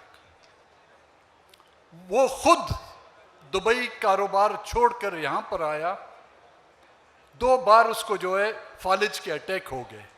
इसी इंतज़ार में 9 साल वो और उसकी घरवाली तकती रही दरवाजे पर, वो नजरें जमाए बैठी रही कि कब वो उसके बच्चे आएंगे, लेकिन वो ना आए। और वो जो है चंद माह पहले वो खुद ही इसी आस में इस दुनिया से जो है चल पड़े। एक और मिसाल 2 ही दिन पहले, मैं आप लोगों को, ये नहीं कि आपको पता नहीं होगा, शायद किसी को पता नहीं होगा, 2 दिन पहले क्वेटा में मिसिंग पर्सन्स के हवाले से एक एहतजाज हो रहा था। एक ज़ईफ खातून जिसका बेटा 8 साल से गायब था, उसके पास इतने पैसे नहीं थे कि वो एहतजाज में आके शिरकत करे। उसको ये पता था कि उसके एहतजाज की शिरकत में उसका बेटा वापस नहीं आएगा, उसने कई एहतजाजों में शिरकत की होगी, लेकिन वो अपने आप को तसल्ली देने के लिए जब वहां पर जाना चाहती थी, उसके पास पैसे नहीं थे किराए के। उसने मस्जिद के सामने खड़े होकर लोगों से भीख मांगी। उसने भीख मांग के, लोगों ने जब उसको भीख दी तो उस पैसों से उसने किराया करके उस एहतजाज में जाकर शिरकत की। आज हम कहते हैं कि ये आजादी के नारे क्यों लग रहे हैं? हकीकतन देखा जाए, हम सबकी गर्दनों में, पैरों में गुलामी की जंजीरें जो हैं जकड़ी हुई हैं। फर्क सिर्फ इतना है, हम उन जंजीरों की आवाज से चीखते हैं, रोते हैं, चिल्लाते हैं, लेकिन माजरत के साथ कई ऐसे लोग हैं जो इसी जंजीर की खनखनाहट से जूझते हैं, मदोश होते हैं। हमें कहा जाता है कि कबायली निज़ाम, मैं कबायली निज़ाम को डिफेंड नहीं कर सकता, नहीं करूंगा, लेकिन कबायली सिस्टम में भी कुछ असूल होते हैं, पुरानी दुश्मनियों जिसमें कत्ल होते हैं एक दूसरे के। अगर कोई बदले की हवस में उसको जाके कत्ल करता है तो जाके उसके वर्साओं को इत्ला करता है कि मैंने आपके बेटे या आपके रिश्तेदार को कत्ल किया है, लाश वहां पर छांव में मैंने फेंकी हुई है, जाके उसको हथियार लो। आप यहां की रियासत के इदारे जब जो हमें कबायली कहते हैं, तुम्हारी तो फितरत, तुम्हारी आदत उस कबायली निजाम से जो है बदतर है। पश्तून स्टूडेंट्स ने आके हमें एक दरख्वास्त दी कि रियाज खान पश्तून को जो है कुछ दिन हुए हैं यहाँ से उठा लिया गया है। भाई उसको तो उठा लिया, बोला अपनी हमारी खैर मनाओ। ये मसले कब हल हो सकते हैं? नहीं हल होंगे। मैं आपको यहाँ पर लिख कर देता हूँ, क्योंकि ये हमारे हुक्मरानों की तरजीहात में शामिल ही नहीं है। हमारी हुक्मरानों की तरजीहात में क्या शामिल है? नया चीफ जस्टिस कौन होगा, नैब का चेयरमैन किसको बनाना है, नैब के कवानीन में किस तरह तरामीम लाई जाएगी, इलेक्शन 5 साल में होना चाहिए या पहले होना चाहिए, आर्मी चीफ किसको बनाना है, आया फिर एक बार एक्सटेंशन देनी है उसको, या बगैर एक्सटेंशन से उसको जो है अल्लाह हाफिज कहना है। अगला आर्मी चीफ कौन होगा, डीजी आईएसआई कौन होगा, यही हमारी तरजीहात हैं भाई। ना यहाँ पे मिसिंग पर्सन्स की तरजीहात शामिल है, ना यहाँ पर हम किस तरह की जिंदगी गुजार रहे हैं, ये हमारी तरजीहात में जब शामिल होंगी तब देखा जाएगा। हुकूमतें तो यहाँ पर बदलती रहती हैं, लेकिन आपने देखा हुआ हालात नहीं बदलते। हालात इसलिए नहीं बदलते क्योंकि हालात को कंट्रोल करने वाले वो माइंडसेट नहीं बदल पा रहा। वो जो कंट्रोलिंग अथॉरिटी है, हमारे ऑनरेबल जस्टिस साहब यहां पर बैठे हुए हैं सुप्रीम कोर्ट के, हम कहते हैं जी सुप्रीम कोर्ट नहीं। Who is the supreme authority in this country? Parliament is not supreme, judiciary is not supreme, garrison is the supreme authority in this country from the day one.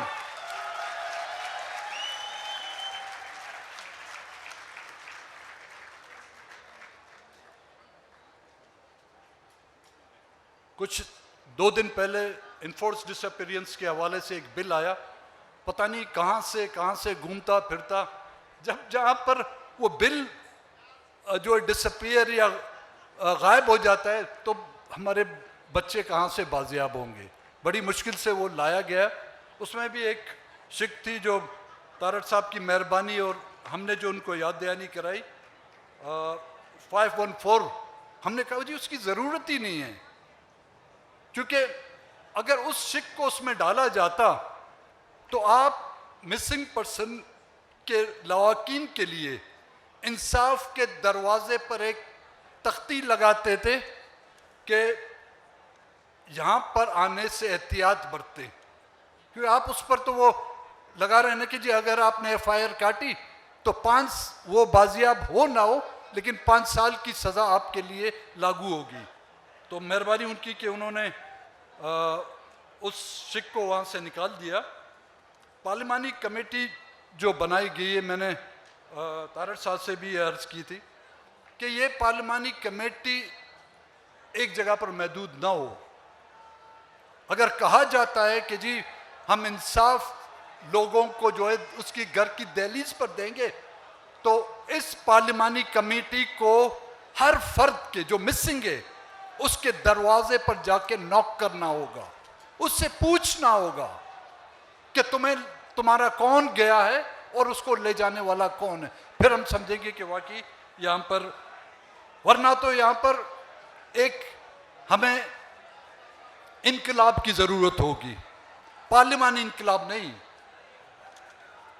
यहाँ पर एक ऐसे इनकलाब की, उस इनकलाब की इब्तिदा से पहले यहाँ पर हमें कोई एक अच्छा सफाया करना होगा। उसके लिए मैं उन फहरिस्त में सर फहरिस्त नाम अपना देता हूं कि 50 सियासतदानों को हमें लटकाना पड़ेगा, उसमें सर फहरिस्त नाम मेरा डाल दें।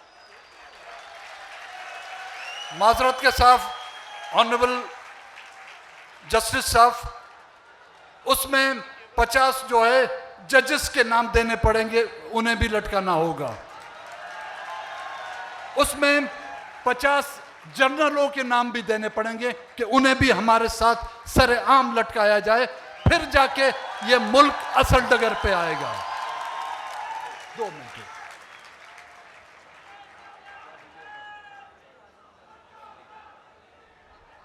देखिए, हम आपके साथ चलना चाहते हैं एक बराबर शेरी के, जहां पर भी आप ले जाएं हम आपके साथ चलेंगे। आप हमें सड़कों पर ले जाएं, हम सड़कों पे आएंगे। आप हमें रेगिस्तान में ले जाएं, हम रेगिस्तान में जाएंगे। आप हमें चट्टानों में ले जाएं, हम आपके साथ चट्टानों में चलेंगे, but as a equal citizen, not as a slave. Treat us like a equal citizen, we can walk with you thousands of miles. But if you treat us like a slave, we have resisted, we are resisting, and we will resist. भाई, आखिर इस शेर के साथ, भाई बना के रखोगे तो मैं साथ रहूंगा, जंजीर गुलाम मैं तो रहना नहीं कबूल, थूकूं उस मुंह पर जो रखे मुझे गुलाम, कीमत पर किसी तौर पर झुकना नहीं कबूल। बड़ी नवाजिश आपकी। Thank you very much sir. तमाम दोस्तों से